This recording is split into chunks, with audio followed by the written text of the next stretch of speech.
sa disparition a provoqué une vive vague d'émotions à travers le monde. Lisa Marie Presley est décédée à l'âge de 54 ans jeudi 12 décembre 2023 des suites d'une crise cardiaque, quelques heures seulement après une apparition où elle semblait déboussolée et confuse lors de la dernière édition des Golden Globes, cérémonie durant laquelle le film Elvis, narrant la vie de son père, était en lice.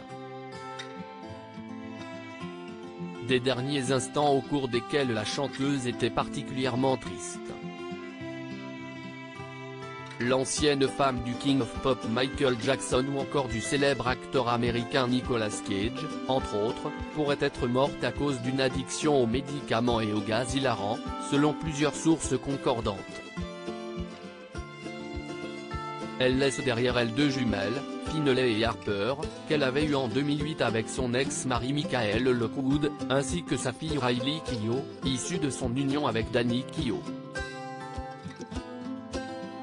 Si les hommages se sont multipliés depuis l'annonce de sa mort, une ultime cérémonie sera organisée pour célébrer la mémoire de Lisa Marie Presley. Ce sont d'ailleurs les représentants de Riley Keough qui ont communiqué les informations.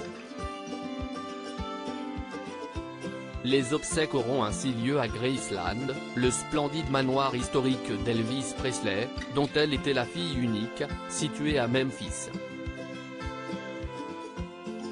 Un monument historique national. Elle sera ainsi enterrée aux côtés de Benjamin Keough, son fils et frère de Riley, qui s'est donné la mort avec une arme en feu en 2020 alors qu'il était âgé de 27 ans.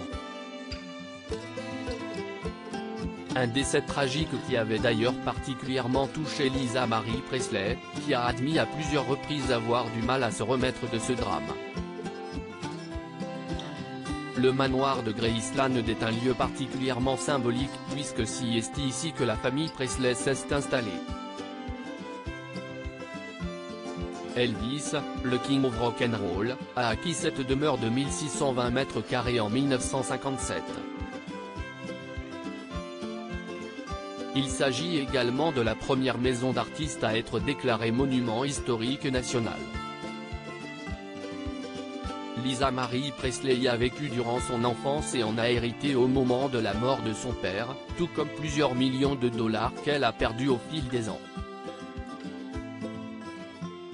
Si elle n'y vivait pas durant l'année, elle avait tout de même pris l'habitude d'y retourner régulièrement pour rendre hommage à la mémoire d'Elvis Presley depuis son décès précoce, le 16 août 1977, à l'âge de 42 ans.